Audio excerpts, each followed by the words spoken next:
প্রিয় শিক্ষার্থীবৃন্দ, আসসালামু আলাইকুম। আশা রাখি তোমরা আল্লাহর রহমতে ভালো এবং সুস্থ আছো। আমিও আল্লাহর রহমতে ভালোই আছি। শিক্ষার্থীবৃন্দ, আজকে তোমাদেরকে যেই কবিতাটি পড়াবো সেই কবিতাটি হচ্ছে রবীন্দ্রনাথ ঠাকুরের ঐকতান। এসো শিক্ষার্থীবৃন্দ, আমরা কবি পরিচিতিতে যাচ্ছি। অসামান্য প্রতিভার অধিকারী বিশ্বকবি রবীন্দ্রনাথ ঠাকুর 1861 সালের 7ই মে 1268 বঙ্গাব্দের 25শে বৈশাখ কলকাতার জোড়াসাঁকো ঠাকুর পরিবারে জন্মগ্রহণ করেন।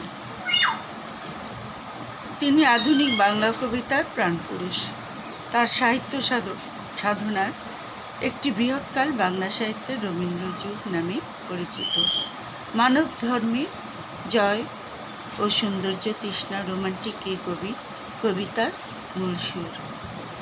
কবিতা ছাড়াও ছোট গল্প, উপন্যাস, নাটক, প্রবন্ধ, ভ্রমণ কাহিনী ও সঙ্গীত রচনায় রবীন্দ্রনাথ কালজয়ী প্রতিভার স্বাক্ষর রেখেছেন।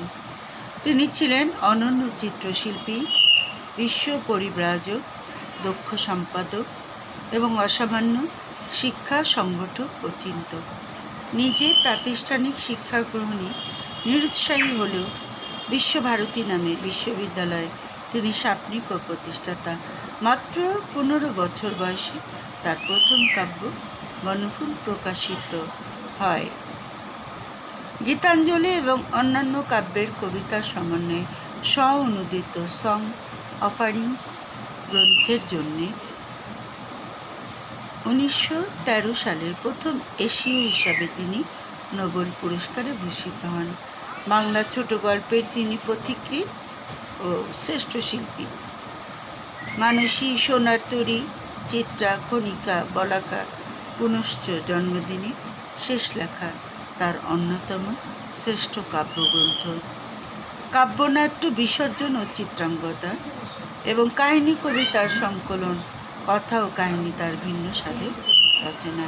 এই মহান কবি 1941 সালের 7ই আগস্ট 1348 বঙ্গাব্দের 22শে শ্রাবণ মৃত্যুবরণ করেন। এসো শিক্ষার্থীবৃন্দ, আমরা কবিতাটিতে যাই। কবিতাটি পাঠ করব এবং এই বিষয়বস্তু আলোচনা করব। ঐকতান শব্দের অর্থ হচ্ছে সম্মিলিত সুর বা সম্মিলিত স্বর। এই কবিতার মাধ্যমে কবিতা জ্ঞানের পরিধির সীমাবদ্ধতা স্বীকার করেছেন। তিনি বলতে চেয়েছেন যে বিশাল এই পৃথিবীর কতটুকুই বা তিনি জানেন। ওনার জানার অনেক আগ্রহ, সেটা কীভাবে উনি জেনে নিচ্ছেন সেই কথাও বলেছেন। এবং তার ভিতরে অনেক কষ্ট আছে এই কারণে যে তিনি তার গানের মাধ্যমে তারপরে তার কবিতায় প্রান্তিক জনগোষ্ঠীর কথা খুব একটা আনতে পারেননি, যেমন তাঁতি, চাষি। এবং তিনি আশাবাদ প্রকাশ করেছেন যে তার পরবর্তী যেই কবিরা, যেই সাহিত্যিকরা সাহিত্য রচনা করবে, কবিতা লিখবে, গান রচনা করবে, তাদের কবিতা ও গানে যেন তাঁতি ও চাষিদের কথা আসে এবং সবাই একত্রে সম্মিলিত স্বরে গান পরিবেশন করবেন। আসুন শিক্ষার্থীবৃন্দ, কবিতাটি পাঠ করছি এবং বিষয়বস্তু কবিতাগুলির লাইন বাই লাইন অর্থ বলে দিচ্ছি।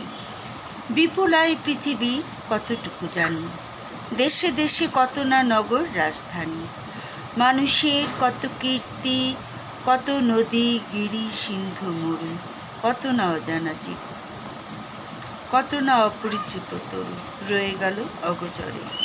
বিশাল বিশ্বের আয়োজন, মন মোর জুড়ে থাকে অতি ক্ষুদ্র তারই এখন। এ কয়টি লাইনের অর্থ হচ্ছে জীবনে শেষ পর্যায়ে এসে কবি উপলব্ধি করেছেন বিশ্বজুড়ে যেসব দেশ, নগর, রাজধানী মানুষের কত কীর্তি, নানা কীর্তি, পাহাড় পর্বত, সমুদ্র, নদী, মরুভূমি, জীবজন্তু, গাছপালা, তার কতটুকুই বা তিনি জানেন বা জেনেছেন। কবি স্বীকার করছেন তিনি তো জানেন অতি সামান্য, বিশাল বিশ্বের আয়োজনের মধ্যে অতি সামান্য অংশই তার মন জুড়ে আছে, আর বাকি সব তার জানার পরিধির বাইরে রয়ে গেছে। সেই ক্ষোভে পড়ি গ্রন্থ ভ্রমণ বৃত্তান্ত আছে যাহে, অক্ষয় উৎসাহে যেথা পাই চিত্রময়ী বর্ণনার বাণী কুড়াইয়া আনি। জ্ঞানের দীনতা এই আপনার মনে, পূরণ করিয়া লই যত পারি ভিক্ষালব্ধ ধনী। এই অজানার অতৃপ্তি কবিকে ব্যথিত ও ক্ষুব্ধ করে। তিনি জগতের নানা দেশ, নানা বহু নগর, রাজধানী, মানুষের কীর্তি এবং বৈচিত্র্যময় প্রকৃতির বিচিত্র বিষয় জানার জন্য অতি উৎসাহে ভ্রমণ বৃত্তান্ত পড়েন। কথা, চিত্রময় বর্ণনা জগৎ সম্পর্কে যেখানেই যা পান তা তিনি কুড়িয়ে আনেন। অজানা অচেনার যে অজ্ঞানতা তার মধ্যে রয়েছে তা ওইসব পুরনো ধনে তিনি পূরণ করে নিতে চান। তারপরে লাইনগুলোতে আছে, আমি পৃথিবীর কবি, যেথা তার যত উঠে ধ্বনি, আমার বাঁশির সুরে সারা তার জাগিবে তখন। এই স্বরসাধনায় পৌঁছিল না বহুতর ডাক, রয়ে গেছে ফাঁক। কবি কোনো কল্পলোকের নন, তিনি পৃথিবীর সবার কবি। তাই পৃথিবী জুড়ে যেখানে যত ধ্বনি ওঠে, সুর ওঠে, তা তার বাঁশির সুরে বেঁধে জগৎময় সারা জাগাতে চান। আর এ কারণেই কবি স্বরসাধনা করেন, কিন্তু তার ওই স্বরসাধনায় যে ডাক উঠেছিল তা বহুদূর পৌঁছতে পারেনি, সেখানে একটা বিরাট ফাঁক রয়ে গেছে। তারপরে লাইনগুলোতে আছে, প্রকৃতির ঐকতান স্রোতে নানা কবি ঢালে গান নানা দিক হতে, তাদের সবার সাথে আছে মোর এই মাত্র যোগ, সঙ্গ পাই সবাকার লাভ করি আনন্দের ভোগ। প্রকৃতির ঐকতান স্রোতে নানা কবি নানা বিষয়ে গান রচনা করেন, নানাভাবে সেই ঐকতান স্রোতে যোগ দেন। তাদের সঙ্গে কবির যোগ আছে, তিনি তাদের সঙ্গ লাভ করেন। প্রকৃতির অপূর্ব সৌন্দর্যে তাদের মনে যে আনন্দ জাগে তা কবিকেও সতেজ করে। কবি তখন ওইসব কবির গানে এবং প্রকৃতির বিচিত্র সুরের ঐকতানে মুগ্ধ হন। তারপরের লাইনে আছে, পাইনে সর্বত্র তার প্রবেশের দ্বার, বাধা হয়ে আছে মোর বেড়াগুলি জীবনযাত্রার। নিজের দীনতার জন্য কবি সব জায়গায় যেতে পারেননি, সবার সঙ্গে মিশতে পারেননি। এ কথা কবি দ্বিধাহীন চিত্তে স্বীকার করেন। তার ব্যক্তিগত জীবনের নানা কিছু তাতে বাধা হয়ে দাঁড়িয়েছে বলে তিনি প্রকাশ করেন। এরপরের লাইনগুলোতে আছে, চাষি খেতে চালাইছে হাল, তাতে বসে তাঁত বনে জেলে ফেলে জাল। বহুদূর প্রসারিত এদের বিচিত্র কর্মভার, তারই পরে ভর দিয়ে চলিতেছে সমস্ত সংসার। সাধারণভাবে কবি দেখেছেন চাষিকে মাঠে জমি চাষ করে ফসল ফলাতে, তাঁতিকে তাঁত বুনতে, জেলেকে জাল ফেলে মাছ ধরতে। জগতের বিচিত্র কর্মভারে তাদের যে অকৃত্রিম যোগাযোগ কবি তা অন্তর দিয়ে অনুভব করেছেন। তাদের শ্রমের উপর ভর করে কীভাবে জগৎ সংসার চলছে তাও তিনি উপলব্ধি করেছেন। তারপরে লাইনগুলিতে আছে, অতি ক্ষুদ্র অংশে তার সম্মানে চিরনির্বাসনে সমাজের উচ্চ মঞ্চে বসেছি সংকীর্ণ বাতায়নে। মাঝে মাঝে গেছি আমি ও পাড়ার প্রাঙ্গণের তার ধারে, ভিতরে প্রবেশ করি সে শক্তি ছিল না একেবারে। সমাজে শ্রমজীবীরা যে তাদের শ্রমের ন্যায্য মূল্য ও মর্যাদা পাচ্ছে না, সেটাও তিনি লক্ষ্য করেছেন। কবি নিজেও সমাজের উচ্চ মঞ্চে বসে থাকার দলের একজন বলে সংকীর্ণতায় আবদ্ধ থেকেছেন। মাঝে মাঝে তাদের পাড়ায়, তাদের আঙিনা বা উঠানে পর্যন্ত গেলেও ভিতরে প্রবেশ করতে পারেননি। সমাজ সংস্কার, আভিজাত্যবোধ তাকে বাইরে থেকে দুর্বল করে দিয়েছে। এক্ষেত্রে কবির মনের শক্তি সমাজের শক্তির কাছে মার খেয়েছে। তারপরের লাইনগুলিতে আছে, জীবনে জীবন যোগ করা, না হলে কৃত্রিম পণ্যে ব্যর্থ হয় গানের পসরা। তাই আমি মেনে নেই সে নিন্দার কথা, আমার সুরের অপূর্ণতা, আমার কবিতা জানি আমি গেলেও বিচিত্র পথে হয় নাই সে সর্বত্র গামী। এই কয়টি লাইনের মাধ্যমে কবি বলতে চেয়েছেন, কবি জানেন যে ওইসব চাষি তাঁতি জেলের জীবনের সঙ্গে জীবন যোগ করা না গেলে তার জীবনের সমস্ত আয়োজন কৃত্রিম হিসাবে বিবেচিত হয়ে ব্যর্থ হয়ে যাবে। কবির এ উপলব্ধি কবিকে ধৈর্যশীল করেছে, তাই তিনি লোকের সব নিন্দা মেনে নিয়েছেন। তার সুরের অপূর্ণতার প্রসঙ্গ আলোচনায় ব্যর্থতা স্বীকার করেছেন, কারণ কবি তার কবিতা সম্পর্কে অবগত। সেগুলি বিচিত্র পথে গেলেও সব মানুষের জীবন সংলগ্ন হতে পারেনি, সীমাবদ্ধতায় থেকেছে। তারপরের লাইনগুলোতে আছে, কিষাণের জীবনের শরিক যে জন, কর্মে ও কথায় সত্য আত্মীয়তা করেছে অর্জন, যে আছে মাটির কাছাকাছি সে কবির বাণী লাগি কান পেতে আছে। কবি নিজের ব্যর্থতা ও অযোগ্যতা স্বীকার করে লোকের নিন্দা মেনে নিয়ে যথার্থ কবির বাণীর জন্য অপেক্ষা করে আছেন। যে কবি মাটির কাছাকাছি ওইসব মানুষের বাণীকে চিরন্তন করে তুলবেন, যে কবি কিষাণের জীবনের অংশীদার হবেন, সেই কবির কথা শুনতে তিনি কান পেতে থাকেন। এরপরের লাইনগুলিতে আছে, এসো কবি অখ্যাত জনের নির্বাক মনের, মর্মের বেদনা যত করিয়া উদ্ধার, প্রাণহীন এ দেশেতে গানহীন যেথা চারিধার, অবজ্ঞার তাপে শুষ্ক নিরানন্দ সেই মরুভূমি, রসে পূর্ণ করি দাও তুমি, অন্তরে যে উৎস তার কাছে আপনারই, তার আছে আপনারই, তাই তুমি দাও তো উঠবাড়ি। কবি নিজের ব্যর্থতা স্বীকার করে অখ্যাত জনের কবিকে আহ্বান করেন ভাষাহীন নির্বাকের মনের বেদনা বুঝতে, তাদের মর্মের জ্বালা অনুধাবন করতে। যারা প্রাণহীন, গানহীন, অবজ্ঞায়, অবহেলায়, শুষ্ক নিরানন্দ, তাদের প্রাণে আসা জাগাতে, স্বপ্ন জাগাতে, আনন্দ জাগাতে অখ্যাত জনের কবির প্রত্যাশা করেন। সেই কবি এসব মানুষের মরুময় জীবনকে ফুলে ফসলে, রূপে রসে, গন্ধে বর্ণে পূর্ণ করে তুলবেন। নতুন কবির অন্তরের আনন্দধারা তাদের অজ্ঞানতার সমস্ত বেদনা ম্লান করে দিয়ে তাদের মনে আনন্দ জাগাবে, শান্তির বার্তা বয়ে আনবে, এই কবির প্রত্যাশা। সবশেষে লাইনগুলিতে আছে, সাহিত্যের ঐক্যতান সঙ্গীত সভায় একতারা যাহাদের, তারাও সম্মান যেন পায়। মুখ যারা দুঃখে সুখে, নতশির স্তব্ধ যারা বিশ্বের সম্মুখে, ও গগুনি কাছে থেকে দূরে যারা, তাহাদের বাণী যেন শুনে।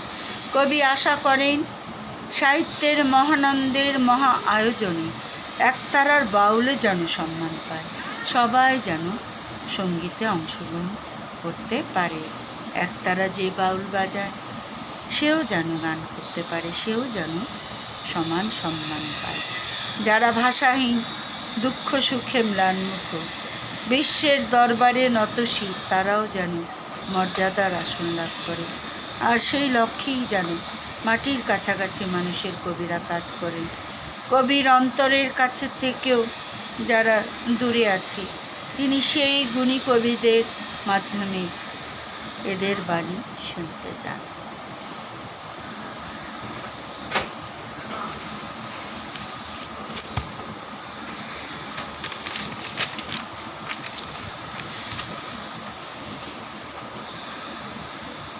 তার মানে যদি বিষয়বস্তু হিসাবে বলি, ঐকতান সংক্ষেপে বিষয়বস্তুটা হচ্ছে ঐকতান রবীন্দ্রনাথ ঠাকুরের শেষ পর্যায়ে লেখা কবিতা। ঐকতান শব্দের অর্থ হচ্ছে বহু সুন্দরের সমন্বয়ে এক সুরঝঙ্কার বা সম্মিলিত সুর।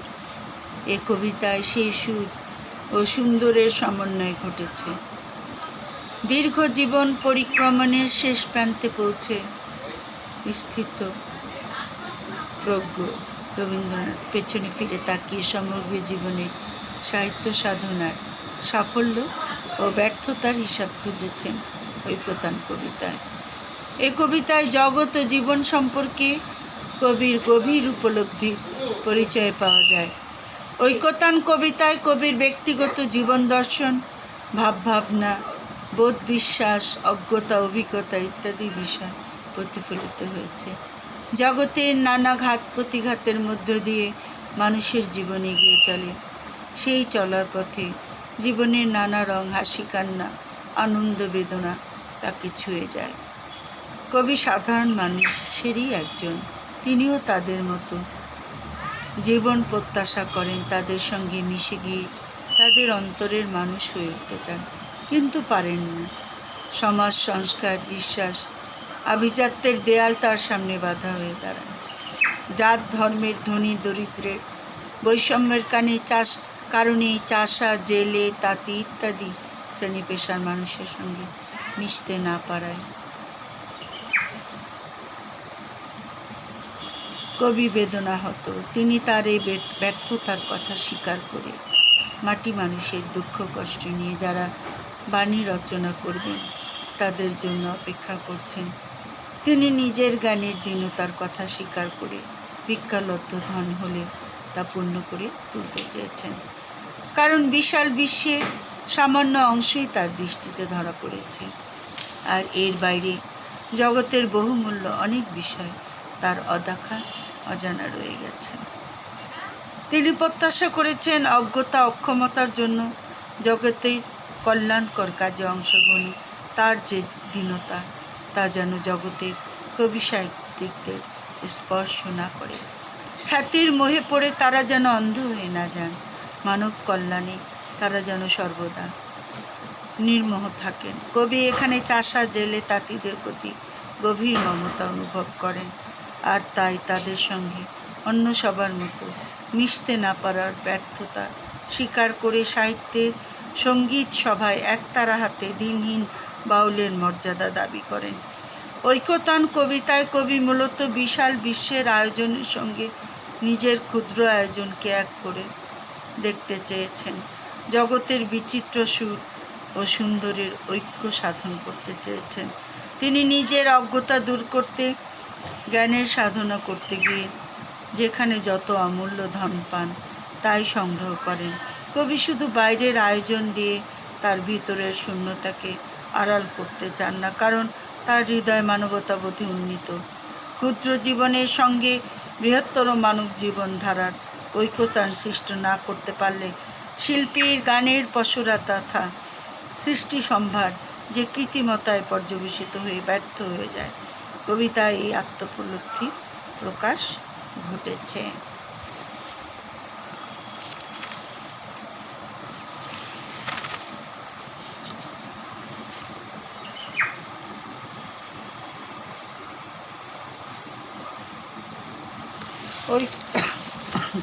ঐকতান কবিতার মাধ্যমে শিক্ষার্থীবৃন্দ তোমরা কি জানতে পারলে দেখো। ঐকতান রবীন্দ্রনাথ ঠাকুরের জন্মদিনে কাব্যগ্রন্থের 10তম সংখ্যক কবিতা। এটা জানতে পারলে, তারপরে আরও জানতে পারলে কবির মৃত্যুর 4 মাস আগে 1348 বঙ্গাব্দের 1 বৈশাখ জন্মদিনে কাব্যগ্রন্থটি প্রকাশিত হয়। ঐকতান কবিতাটি প্রথম প্রকাশিত হয় প্রবাসীতে 1347 সালের ফাল্গুন সংখ্যায়।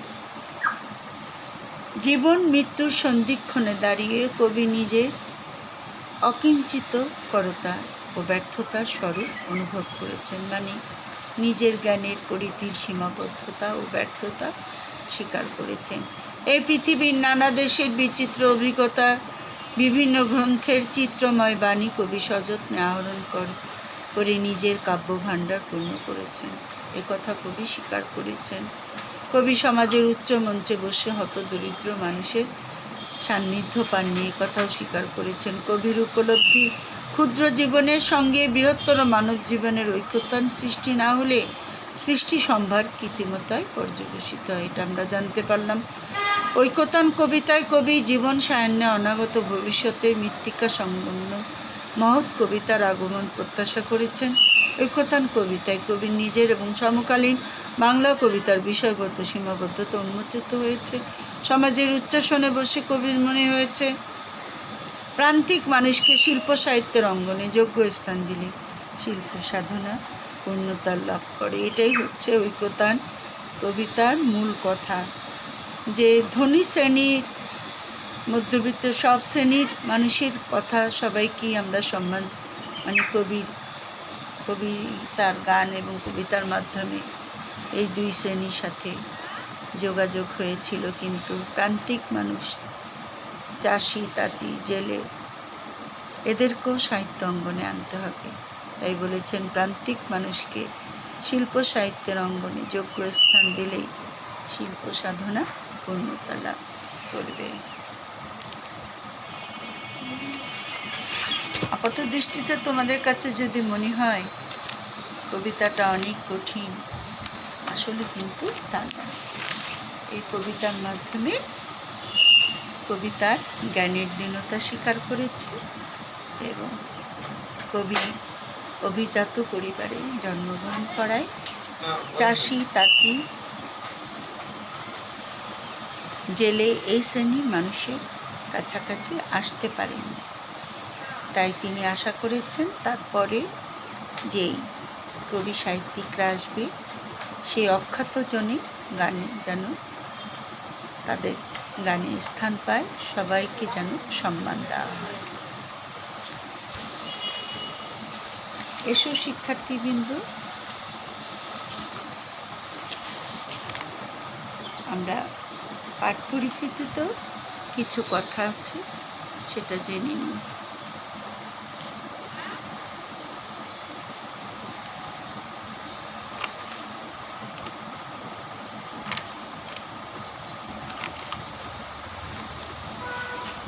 আমি বের করে রেখেছিলাম।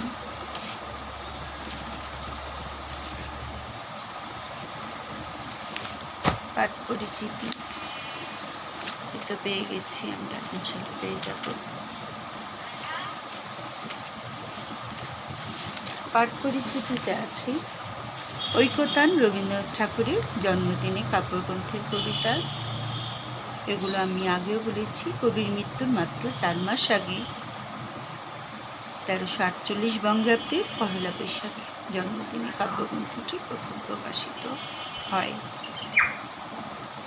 দীর্ঘ জীবন পরিক্রমণে শেষ প্রান্তে পৌঁছে রবীন্দ্রনাথ পেছন দিকে ফিরিয়ে সমগ্র জীবনের সাহিত্য সাধনার সাফল্য ও ব্যর্থতার হিসাব নিয়েছিলেন। তিনি অকপটে নিজের সীমাবদ্ধতা, জ্ঞানের পরিধির সীমাবদ্ধতার কথা স্বীকার করেছেন। জীবন মৃত্যুর সন্ধিক্ষণে দাঁড়িয়ে কবি অনুভব করেছেন নিজের ব্যর্থতার স্বরূপ। কবি বুঝতে পেরেছেন এই পৃথিবীর অনেক কিছুই তার অজানা, অদেখা। বিশ্বের বিশাল আয়োজনে তার মন জুড়ে ছিল কেবল ছোট্ট একটি কোণ। জ্ঞানের দীনতার কারণে নানা দেশের বিচিত্র অভিজ্ঞতা, বিভিন্ন গ্রন্থের চিত্রময় বর্ণনার বাণী, এগুলো পড়ে কবি তার ভিক্ষালব্ধ ধনের মতো সযত্নে আহরণ করে নিজের কাব্যভাণ্ডার পূর্ণ করেছেন।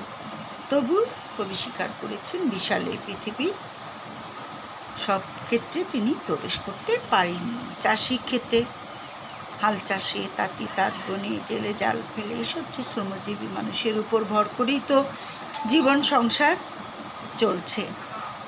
কিন্তু কবি এসব হতদরিদ্র মানুষের কাছ থেকে অনেক দূরে সমাজের উচ্চ মঞ্চে আসন গ্রহণ করেছিলেন। সেখানকার সংকীর্ণ জানালা, সংকীর্ণ হৃদয় দিয়ে যে জীবন ও জগৎকে তিনি প্রত্যক্ষ করেছেন তা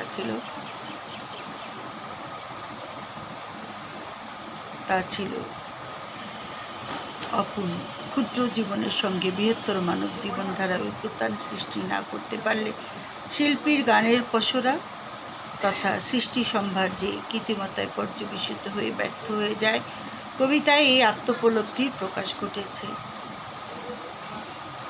কবি বলেছেন, তার কবিতা বিচিত্র পথে অগ্রসর হলেও জীবনের সকল স্তরে পৌঁছাতে পারেনি। ফলে জীবন সায়াহ্ন কবি অনাগত ভবিষ্যতের সেই মৃত্তিকা সংলগ্ন মহৎ কবির আবির্ভাব প্রত্যাশা করেছেন, যিনি শ্রমজীবী মানুষের অংশীদার হয়ে সত্য ও কর্মের মধ্যে সৃষ্টি করবেন আত্মীয়তার বন্ধন। ঐক্যতান কবিতায় যুগপৎ কবির নিজের এবং তার সমকালীন বাংলা কবিতার বিষয়গত সীমাবদ্ধতার দিক উন্মোচিত হয়েছে। এই কবিতাটি অক্ষরবৃত্ত ছন্দে রচিত।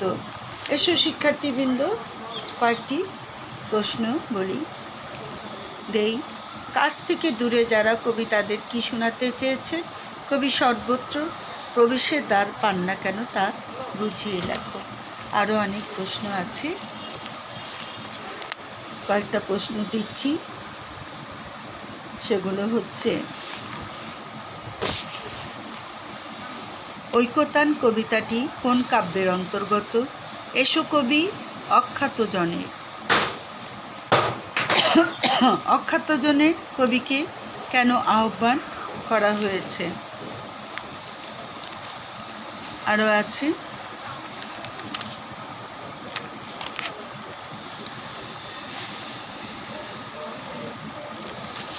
যেথা পাই চিত্রময়ী বর্ণনার বাণী কুড়াইয়া আনি। ব্যাখ্যা করো। ঐক্যতান কবিতাটি কোন ছন্দে রচিত?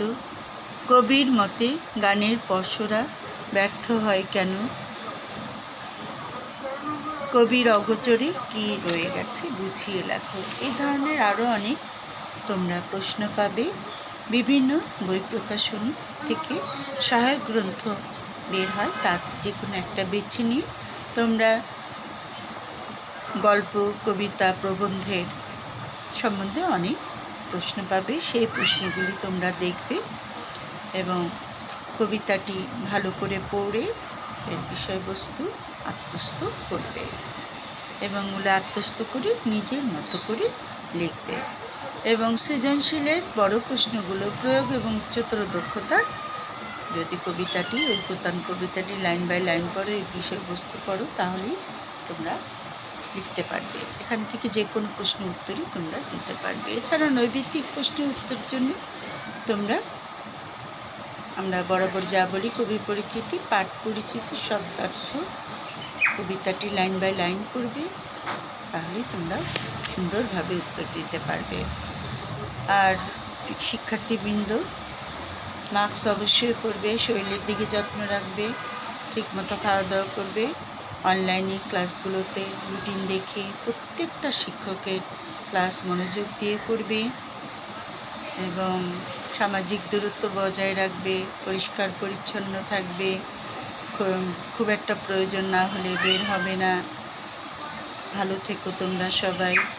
ঐক্যতান কবিতাটি সুন্দরভাবে পড়ো। এখান থেকে বোর্ড ফাইনালে প্রশ্ন আসতে পারে এবং আসার সম্ভাবনা আছে। এটা রবীন্দ্রনাথের ঠাকুরের শেষ বয়সের কবিতাটা খুবই সুন্দর, তাই না? আমার খুব ভালো লাগে ঐক্যতান কবিতাটা। আজ এই পর্যন্তই। তোমরা সবাই ভালো থাকো, তোমাদের মঙ্গল কামনা করছি।